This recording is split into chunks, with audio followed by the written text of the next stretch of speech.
Assalamualaikum warahmatullahi wabarakatuh. Waalaikumsalam warahmatullahi wabarakatuh. Teman-teman pemuda Muhammadiyah Kabupaten Tegal dimanapun Anda berada, Alhamdulillah pada malam hari ini kita mengikuti kegiatan program pimpinan daerah Pemuda Muhammadiyah Kabupaten Tegal, podcast Pemudamu Pimpinan Daerah Pemuda Muhammadiyah Kabupaten Tegal, yang mana pada malam hari ini kita sudah mengikuti edisi yang keempat selama kegiatan di bulan Ramadan ini. Pada malam hari ini kami kehadiran tamu istimewa. Beliau adalah Lukman Hajir SPD. Beliau selaku anggota bidang dakwah pimpinan daerah Pemuda Muhammadiyah Kabupaten Tegal. Gimana kabarnya Mas Hajir? Alhamdulillah baik. Alhamdulillah. Ini merupakan sebuah kebanggaan buat kita semua ya, bisa berdiskusi bersama dengan Mas Hajir. Kalau tidak salah Mas Hajir ini aktivitasnya di RSI ya? Yeah. Nah, ini apalagi lagi musim pandemi COVID-19 ini, ya rasanya gimana Mas Hajir ya? Kerja dengan situasi yang perlu kehati-hatian, waspada seperti itu. Luar biasa. Ya, yang penting ya niat kita dalam bekerja, dalam beraktivitas diajarkan untuk beribadah kepada Allah Subhanahu Wa Taala. Nah, Mas Hajir, pada kesempatan malam hari ini kita ingin berdiskusi panjang dan lebar ya terkait dengan peran pemuda dalam geliat dakwah. Kalau kita melihat ya fenomena yang ada sekarang ini ya, khususnya untuk teman-teman di kalangan pemuda itu kan muncul berbagai macam komunitas-komunitas dakwah yang mulai menggeliatnya. Muncul ada yang namanya kutub ya, komunitas garis kerantai.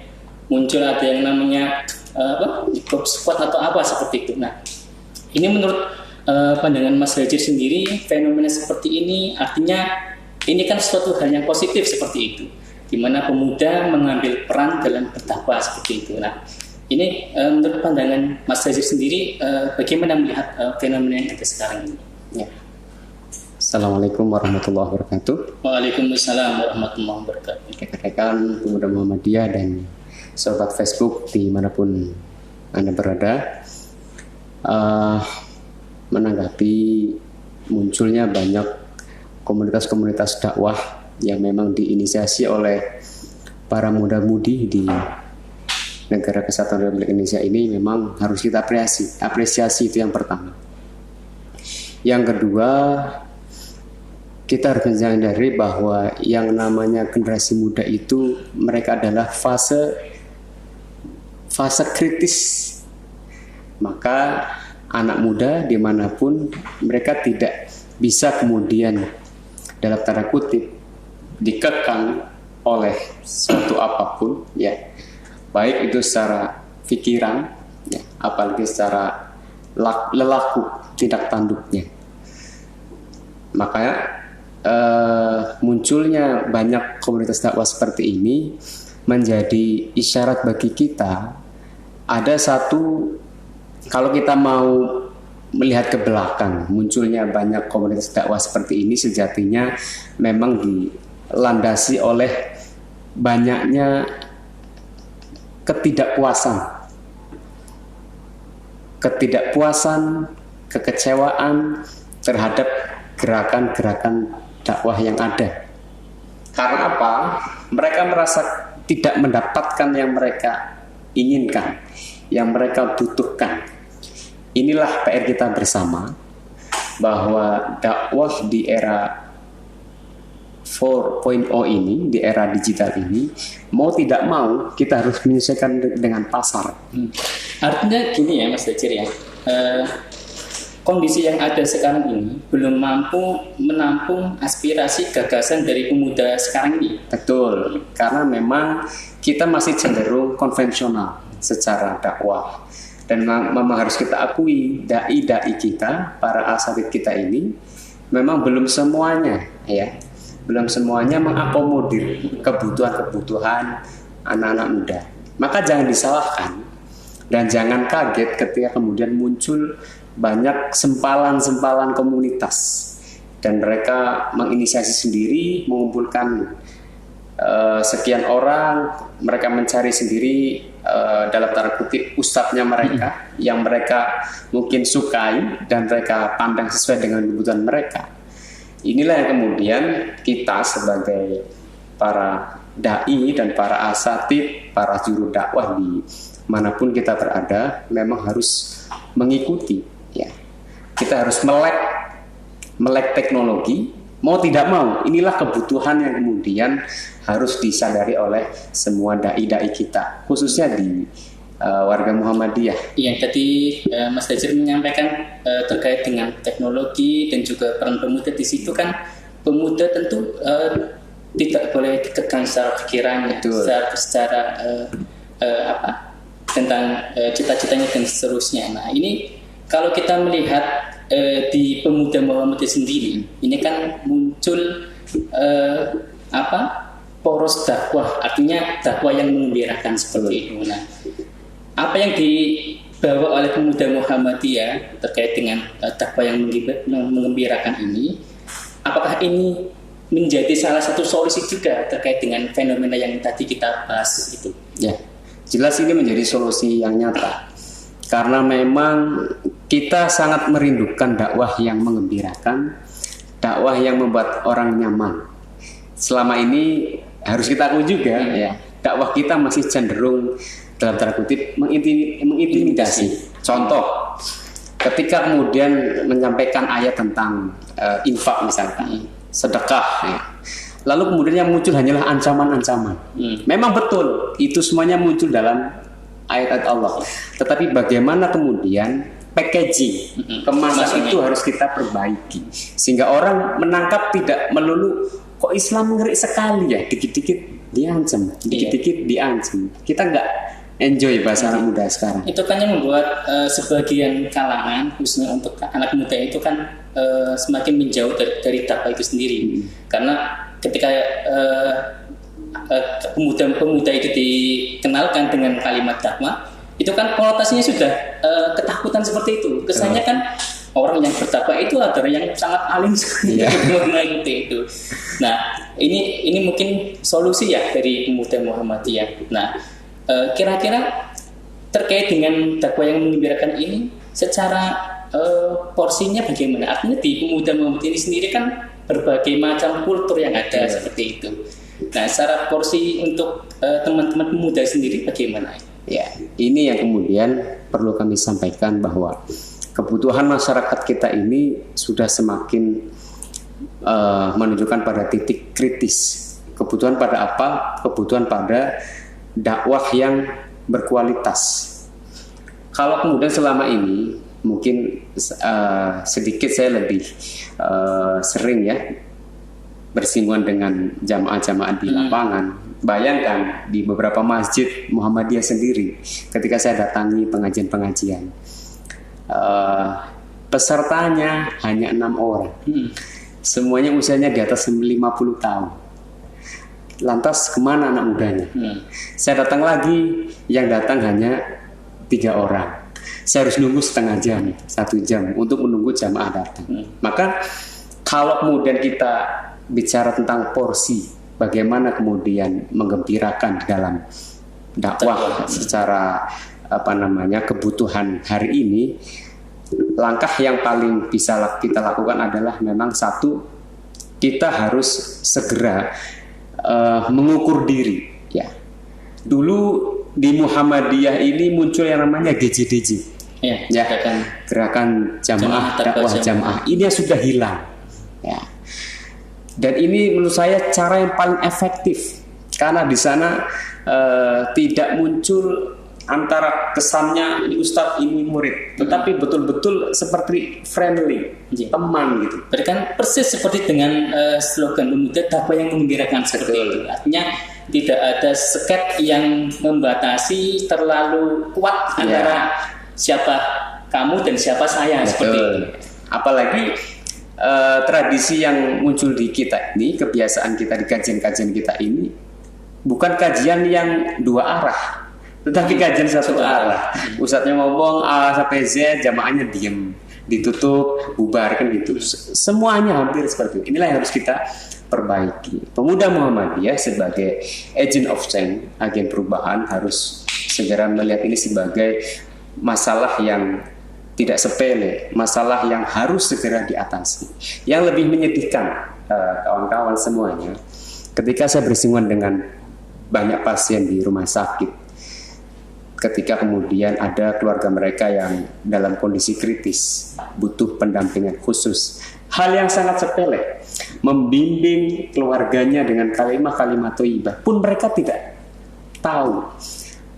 Mungkin tahu, tapi tidak pede. Ini yang harus kita carikan jalan keluar. Mungkin karena dirinya bukan ustadz seperti itu. Nah, ini yang kemudian harus kita pahami. Seolah ketika harus mendampingi pasien harus ustadz gitu ya. Padahal kita semuanya punya peran yang sama. Repot juga ya kalau Mas Haji harus keliling ke kamar.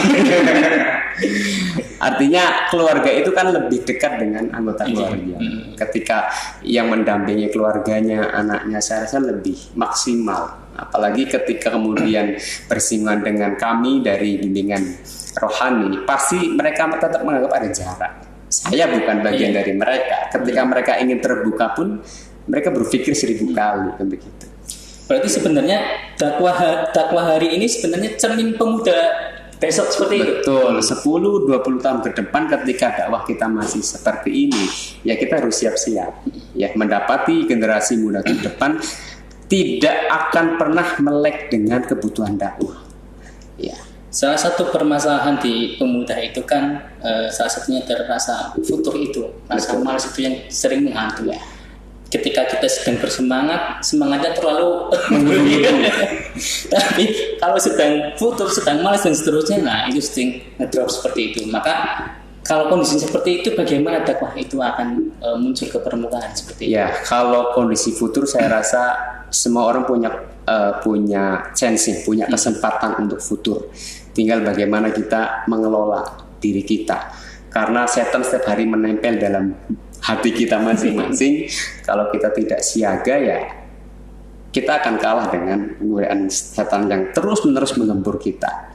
Maka kondisi-kondisi seperti ini juga harus kita sikapi bahwa kebutuhan diri sebagai seorang kader, sebagai seorang juru dakwah, sebagai seorang anak, sebagai seorang aktivis Muhammadiyah juga harus mulai kita koreksi bersama. Sejatinya saya ini sudah layak disebut kader belum sih?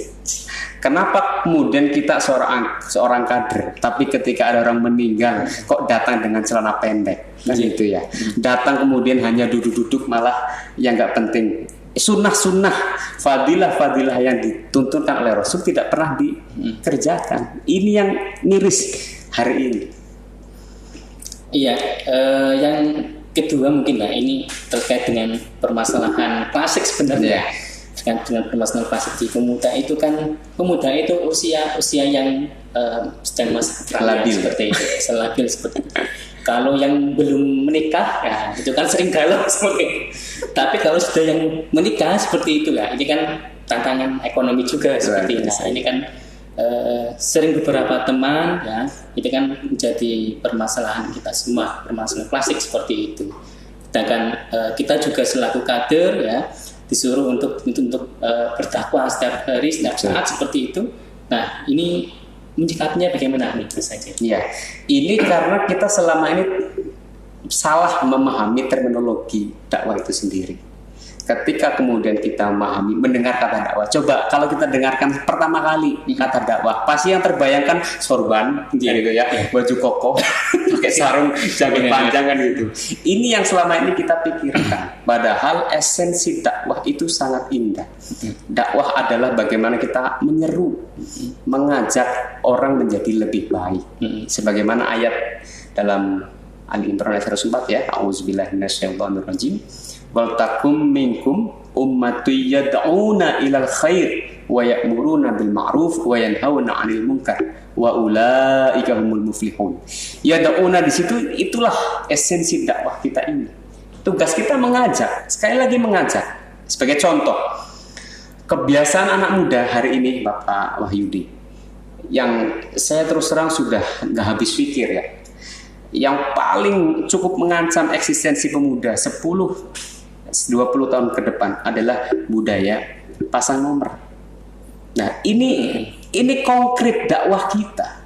Masih ya, ini di masyarakat masih Wah, ketemu luar ya. biasa. Bahkan sekarang segmentasi sudah jauh sampai anak SD. Oh.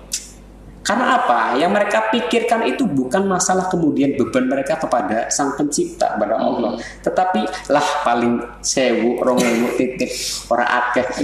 Itu yang mereka pikirkan. Bayangkan kalau yang seperti ini kita biarkan 10 20 tahun ke depan, generasi muda kita akan menjadi generasi yang pemalas. Mengharapkan pada hitung-hitungan nomor saja. Iya, mengajarkan itu ya. Iya. Nah, ini kan salah satu makna dakwah itu kan basiran, membawa kabar gembira seperti itu. Nah, mungkin kalau kita komunitasnya di masjid, ya, di masjid, mungkin kita bisa menerima seperti menerima dakwah seperti itu. Tapi kalau kita melihat ya, banyak komunitas kita sekarang di era sekarang ini kan ada komunitas sepeda, ada komunitas teater, ada komunitas apa seperti itu. Nah, bagaimana mereka bisa mendapatkan kabar gembira tentang dakwah itu sendiri seperti itu? Sedangkan kalau konotasinya kita di masyarakat itu kan ya dakwah itu di masjid seperti ini. Ya, ini memang sekali lagi PR dan tugas kita bersama untuk terus saling mengingatkan. Ya, sebagaimana pesan Al-Asr ya, kita sudah tahu bersama bahwa ya dakwah itu ya saling mengingatkan dalam kebaikan dan kesabaran. Maka ketika kita mengajak teman, ya, yuk melu kajian, kok nggak mau, ya pelan-pelan saja, pelan-pelan. Jangan kemudian malah dikatain yang enggak loh kowe iki arep dadi opo. ora ragat wis ora kalap bakal malah jauh malah jauh. Sebagai contoh, saya dulu ketika di Jogja sempat bersinggungan dengan ini cukup menarik. Sekira tahun 2000 berapa ya? 14 atau 15. Kebetulan saya bersinggungan dengan komunitas waria. Wah, menarik itu. Komunitas waria. Ini dakwah yang sangat konkret. Saya datang ke sana ada 48 waria. Ya, dengan berbagai model. Ya, ketika saya datang ya, kemudian mereka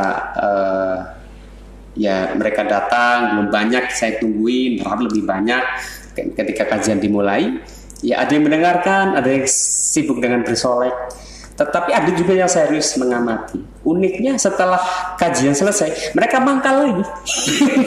Pernah saya tanya salah satu jamaah waria, saya panggil Mbak ya, Mbak, kalau jenengan tiap hari 1 malam itu dapat berapa? Lumayan Pak Ustadz, saya bisa beliin ponakan saya HP, bisa kirim buat orang tua. Ini nyata yang terjadi di masyarakat, bahwa mereka melakukan seperti ini pun atas dasar bagi mereka kebutuhan ekonomi. Orang tua mereka di kampung mereka penuhi. Jadi pada hakikatnya manusia kita ini memang hatinya lembut-lembut. Tinggal bagaimana kita mengarahkan jalannya. Ini PR yang tidak mudah. Jangan-jangan ada yang suka sama jenengan. Enggak lah ya. Nah, ini berarti kan di Kabupaten Tegal sendiri ini kan banyak komunitas seperti itu. Nah, mungkin banyak juga yang belum tersentuh dakwah untuk pemuda Muhammad sendiri. Nah, ini kan termasuk PR juga untuk pemuda Muhammad ya, bagaimana dakwah pemuda Muhammad itu menyentuh komunitas-komunitas yang ada seperti itu. Kalau saya lihat ini, kalau di jalan-jalan raya ini, jalan satu ini kan saya melihat anak-anak kecil itu SD seperti itu, ya itu kan istilahnya anak pang seperti itu ya. Nah, ini juga sebenarnya butuh seperti itu ya, butuh dikenalkan, didekatkan dengan dakwah seperti itu. Ya, kalau terkait dengan gepeng ya, gelandangan, pengemis, anak jalan itu memang ini permasalahan yang kompleks karena ini sudah mencakup skup yang lebih luas. Maka kita tidak bisa berdiri sendiri.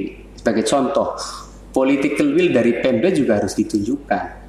Ketika mereka melihat di kabupaten ini kan angkanya luar biasa, meningkat terus-menerus itu jumlah anak jalan, anak pang yang memang secara keluarga kebanyakan mereka tak terurus, ya kan? Tidak broken home, tetapi nggak keurus karena orang tuanya sibuk cari duit, anaknya tidak mendapatkan perhatian, tidak mendapatkan belayan kasih sayang. Mereka mencari komunitas sendiri, dunia sendiri. Jangan salahkan, karena apa? Itu salah kita. Gitu. Nah, kalau kita nanti sebagai agen-agen dakwah pemuda Muhammadiyah ini yang harus kita selesaikan.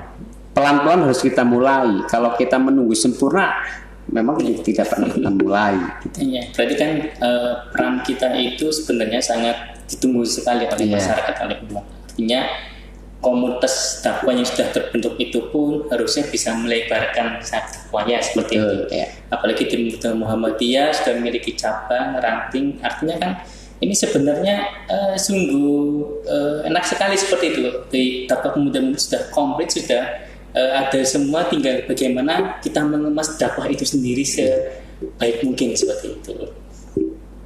Nah, Mas Hajir, berikutnya ini terkait dengan yang ketiga di permasalahan klasik tadi. Yang ketiga dari pemuda ini kan di antara pemuda Muhammadiyah ini kan ketika masih sendiri itu kan aktif sekali. Betul, ya. Ketika sudah menikah, apalagi istrinya bukan. Nah ini tantangan dakwah juga seperti itu. Peran kita itu harus bagaimana seperti itu? Ya, memang berbicara ketika kita sudah menikah, apalagi menikahnya bukan dengan aktivis Muhammadiyah, itu memang luar biasa. Nano lah Mas. Apalagi ketika berhadapan dengan mertua yang lumayan protek ya dengan anaknya. Ini menjadi masalah yang tidak ringan juga buat kita. Tapi sekali lagi, memang Islam mengajarkan konsep bil hikmah wal mau'idatil hasanah. Itulah kuncinya. Kalau memang kita ingin mengajak istri kita, mertua kita, untuk kemudian sedikit demi sedikit ya masuk ke dalam tanda kutip ajakan kita, ya ajakan menuju kebaikan tentunya. Dan kita juga tidak mengatakan mereka tidak baik, tidak, tetapi minimal kita sebagai pemuda yang punya idealisme bahwa kita tahu ya mana yang harus kita perjuangkan, mana yang harus kita tinggalkan. Maka sekali lagi konsep itu tadi, cara metodologi ya kita menyampaikan dakwah itu juga harus kita kemas dengan baik. Kita menyampaikan dengan mertua, dengan istri, sekalipun itu hal baik, ketika kemasannya kurang baik juga jadi bumerang sendiri buat kita, gitu ya. Malah bunuh diri. Iya, apalagi saya pernah mendengar ini unik ini di masyarakat, ketika lebarannya berbeda. Suami istri ini berbeda kan gitu ya. Sampai baju baru anaknya diumpetin. Ini kan fenomena yang unik. Itu nyata terjadi kayak gitu ya. Ada. Iya.